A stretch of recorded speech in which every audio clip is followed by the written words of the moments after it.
What's up, NBA fans? Dom2K on the mic, and today I'm here to tell you 7 crazy stories about Wilt Chamberlain you might not have heard.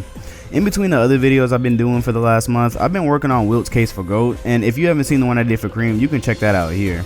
The reasons Wilt case has taken so long is because he's got by far the most complex and controversial case out of any player I'll do, and arguing Wilt Chamberlain is the GOAT without telling some of these stories just wouldn't really do him any justice. This video is kind of a complimentary video to his case when I do end up dropping that vid. I wanted to separate them so that one didn't come out to be 30 plus minutes long. So with all that being said, get ready to hear some crazy things about a player so strong and dominant, some people consider these feats to be a myth. Number 7. His dunk broke another player's toe. Now, if any of these stories I'm going to tell were to sound like a myth, this would definitely be the one. However, there's many accounts of this actually happening, and Johnny Kerr admitted it himself. A lot of people say Wilt Chamberlain only dominated because he was stronger and bigger than everybody else in the league at the time, but I don't think people comprehend just how insanely strong he was. And they also don't accept the fact that if he played in today's NBA, he'd still be the strongest player by a landslide. Just listen to this. There was a player by the name of Johnny Kerr who was unfortunately at this time near the goal when Wilt dunked the ball. However, Wilt dunked this one in particular with so much force that it went through the hoop, hit Kerr's foot, and broke his toe. Kerr admits that he was just too embarrassed to let anyone know what had just happened, so instead he tried to run up the court and pretend to trip and fall. He hoped this way people would think that's how he had broken his toe, but later he admitted in the locker room that it was a result of the ball hitting his foot when Wilt Chamberlain slammed it. There's a lot of information out there suggesting that Wilt was a gentle giant and that he had almost seemed to hold back while he was playing so he didn't hurt somebody. I think this story shows why Wilt was probably never showcasing everything he could truly do. Number 6. Dominated Magic Johnson in retirement. A lot of people seem to have this weird belief that Wilt was just this mythical creature of the 60s and that he couldn't possibly handle anyone outside of his era the way he did the guys he played against. Well, you're wrong, he actually could. Shortly after Wilt passed away, Larry Brown told a story about a pickup game that featured Magic Johnson and Wilt Chamberlain.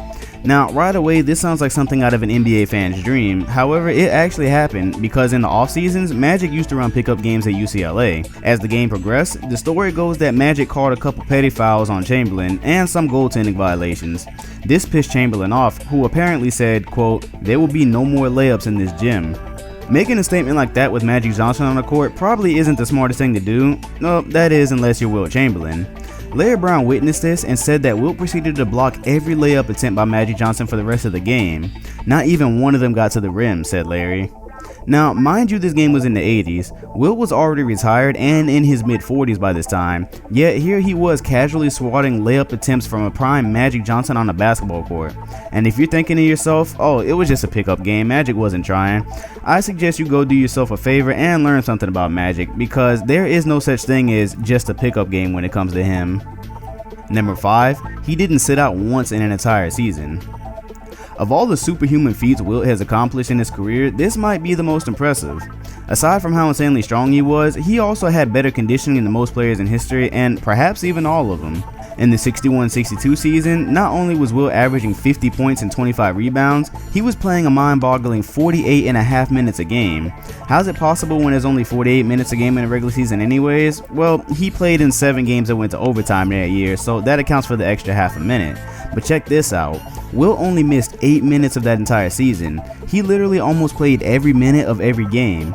There was a possibility of 3,890 minutes that season. Wilt played in 3,882 of those, and the only reason he missed those 8 minutes was because he got ejected from a game.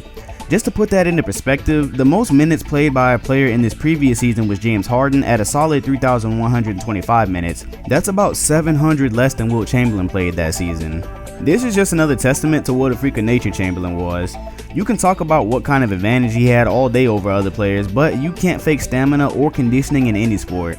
Speaking of things you can't fake, IQ was definitely one of those.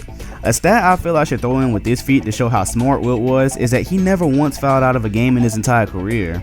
Wilt played 1,045 games, but managed not to foul out of a single one of them.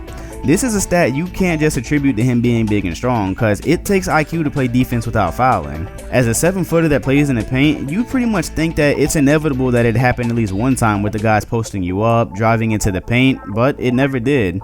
You also gotta take into account that the refs showed favoritism to Wilt's opponents because of how dominant he was, and it's just pretty mind-blowing that he avoided it all those years. Number 4, he made a college finals MVP quit basketball. This is a stat I'm convinced no other player has accomplished in history, not only because he made the dude quit, but because of what the guy ended up doing. Just listen up. One thing a lot of people don't know is that Red Auerbach was somewhat of a mentor for Wilt Chamberlain when he was a high schooler. Wilt would spend the summers at a resort where Red would teach him a thing or two about the game. He actually wanted Chamberlain to go to New England University, so when it was time for the draft, Red could draft him as a territorial pick. Wilt, however, refused that offer. Anyways, one of these summers, Auerbach set up a one-on-one game with Wilt going against the 1953 NCAA Finals MVP B.H. Bourne. Wilt was so dominant as a high schooler that he was already prepared for this type of competition. Apparently, Wilt won this game with a score of 25-10. A college star had just been dominated by a high schooler, and Bourne took the loss so hard that he actually ended up quitting basketball to become a tractor engineer. Bourne quit because he felt like if there was high schoolers as good as Chamberlain, he had no shot at the pros. Now, I'm pretty sure we've all seen someone a lot better than us, but man, Wilt made a college basketball star trade in his future in the NBA for a career working on tractors. Just let that sink in for a minute. Number 3, dunked with a grown-ass man hanging off of his arms. You know, as I get to this point, it's just pretty much a shame that Wilt existed before social media, because a lot of these stories simply don't exist in a digital form that I can show to you guys. The NBA didn't record or broadcast everything back then, and that's just how it was. Anyways, there's no better way to visualize something than hearing the story the way it was told by the person that actually happened to. According to John Havlicek, in his rookie year, he got caught in the unfortunate situation of switching on to Wilt during a pick and roll play. Havlicek is 6'5", Wilt was 7'1", you do the math here. Havlicek knew he wasn't going to stop Wilt, so instead he resorted to wrapping him up around his sides, pretty much an intentional foul. Chamberlain, who was determined not to be stopped by a rookie and who didn't like being grabbed, apparently raised his arms and dunked the basketball with Havlicek hanging off of them. Let me reiterate that Havlicek was about 6.5 feet tall. A direct quote from Havlicek goes, "I hung there on his arms, both of my feet off the ground and hanging on to Wilt's arms for dear life until he put me down." Now, just to reiterate what I said at the beginning of this video, this is clear proof just how much stronger Wilt was than everyone he played against. I guarantee you there is not another player in history that could do something like that, reinforcing the fact that Wilt was probably the strongest player to ever play this game. Number 2, Wilt was stronger than the strongest people we know. Now, everyone here knows who Arnold Schwarzenegger is, right? Of course you know. He can clean and press something crazy like 260 pounds, won Mr. Olympia a bunch of times, you get the point. Arnie is probably a lot more qualified to tell you about what he saw while hanging out with Wilt than I am, so I'm gonna let him explain to you what kind of monster Wilt was outside of the gym. But yeah, I was a big fan of his because he came to the gym and he would do a tricep extension that, like, the big guys, the strongest guys, would do, let's say, 120 pounds, let's say, tricep extension, pulling down, right? He would come and he would do 150, 170 pounds, Wilt Chamberlain. That's how strong he was. They always said he was by far the strongest person who's ever played in the NBA. Absolutely. I mean, Yeah. I remember that he lifted me up like with one arm like nothing. Sadly, the video cuts off there and I couldn't find the rest of it, but Arnold was about to tell you that Wilt Chamberlain lifted him up like a baby. Remember, this is a time period around the 80s, so we're talking about when Wilt wasn't even in his prime, or in the league at all for that matter. The scary thing is there's actually plenty of stories out there of Wilt using minimal effort to pick up some of these guys and moving around pretty sizable guys, really. Paul Silas told a story about a time Wilt broke up a fight between him and another player by literally just picking him up, turning him around, and telling him, quote, "We're not gonna have any of that." There's many stories really, but check out this video of Wilt treating Gus Johnson like a child. Caldwell to Baylor. Coming around to Chamberlain's screen. Mind you that Gus was 6'6", 229 pounds. I don't think many people are out here just flinging guys of that size off the court without breaking a sweat. When you hear about the things Wilt could do in the gym, it's not much of a surprise he was able to just toss the other grown men around like they were feathers. Wilt's clean and jerk number was around 375, he could deadlift 625, and there's also stories out there that say he was benching close to 500 pounds right before he passed away. Now, Wilt died at the age of 63, so tell me, how many 60-year-olds do you know benching 400 plus right now? Number 1, his block dislocated a player's shoulders. Okay, so by now, it probably sounds more like I'm describing a fighter than a basketball player, but no, these are all things Wilt Chamberlain did with pretty little effort. Check this one out. Any of you familiar with Gus Johnson? You know, the guy I just showed you getting manhandled by Wilt? Gus was described as many as the LeBron James of that era in terms of size and athleticism, because Gus was a strong 6'6", 229. To put that in perspective, LeBron is 6'8", and he's listed at about 249, so there's some similarity there. They're big guys, you get the point. Something else you should know about Gus though is that he was a magnificent leaper. He was known for throwing down vicious dunks and was widely known as another player whose athleticism was ahead of its time. That being said, one day Gus used his athleticism to pull off a dunk on Wilt Chamberlain, which I imagine had to feel pretty good, but what happened next probably didn't. I'm sure all of us here have been caught slipping on the court at one time or another. The person in your garden does something nice, then he feels like he can come back and try you again. Well, that's how Gus felt about Wilt after that first dunk. There was only one problem: Wilt really wasn't the right player to start a grudge match with. Apparently, Gus got out on a fast break and took side of Wilt Chamberlain, who he was gonna try to dunk on again, and well, Wilt had different ideas. Gus rose up, and Wilt not only caught his dunk in mid-air, but he threw it back at Gus, causing him to crash to the floor, and that impact separated his shoulder. Just to make that clear, basically Wilt threw Johnson's dunk backward while the ball was still in both of their hands, and that force sent Johnson flying to the ground. I had to be clear because sadly there's no photo or film of this ever happening. Instead, there's only personal accounts from it, like the one from Billy Cunningham. And I'm pretty sure I read the rest of that story, and it said that they had to carry Gus out on a stretcher, so yeah, that's why you don't try to dunk on Wilt Chamberlain twice, I guess. So anyways, the next time somebody tells you that Wilt was only dominating short white guys, make sure you tell them a simple block from this man turned what was essentially the LeBron James of that era into, well, Gohan from Dragon Ball Z, I guess. And with all of this being said, I've just got to take a moment to speak to NBA fans directly about Wilt Chamberlain, because if there's one thing I found, it's that Wilt is a player people generally know very little about, but will continue to talk down on him as if they're experts on him and his era. First off, it's a completely false narrative that Wilt Chamberlain is only remembered as we know him because he played in a weak era. The thing that people get caught up in is looking at the footage from back then and comparing it to today's, and they make their judgments that way. See, when you watch this footage and see Wilt barely leaving the ground to throw these dunks in, the thing that most people don't take into account is that Wilt was rarely ever doing as much as he was actually capable of.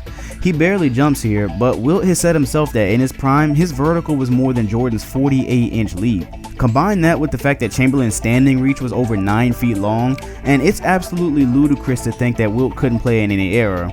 What player do you know that's going to be able to play stellar defense on another guy that's 7'1", close to 300 pounds, has insane conditioning, can reach 9 feet in the air, actually more than that, and he can jump and reach high enough to dunk on a 12-foot rim at will?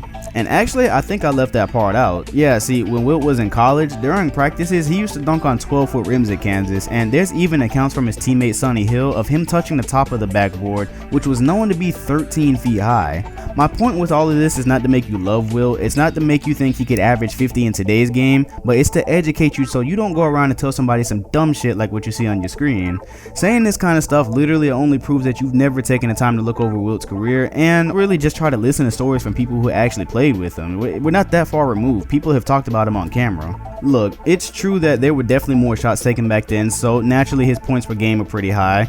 The players certainly weren't as skilled or as athletic as a whole as they are now, but that's not a free pass to just start sticking in as Cantor or Al Jefferson in the 60s to say they could do everything Wilt did. Could you probably put some modern big men in that era and have them dominate? Of course, I'm not gonna lie about that. I'm not a lover of the 60s. I'm not gonna sit here and pump it up, but what most people don't take into account is that the players were double and triple teaming Wilt in his career, and he was still able to deal with that not only because of his godlike strength, but because he was also a great passer. And you can't say both of those things about every big man we have today. They just simply don't have those qualities like that.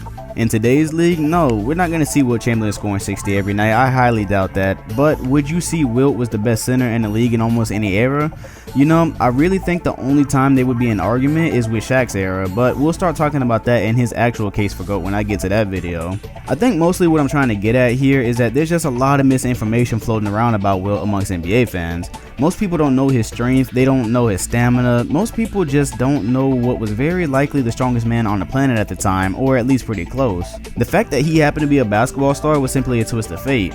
Wilt could have been a star in literally any sport he chose, but being that Philadelphia was a basketball city, that's what he went with, and we should all be thankful for that. If this video has made you more curious to learn about Chamberlain, I suggest you check out the channel called the Wilt Chamberlain Archive, because that guy does an amazing job posting footage and stories about Wilt that I think every NBA fan needs to hear. especially so you don't slip up and start telling people Enes Kanter could have been Wilt Chamberlain in the 60s, because that's basically translation for I have no clue what the fuck I'm talking about.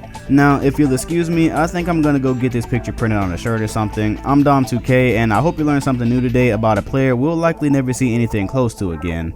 Wilt was truly one of a kind.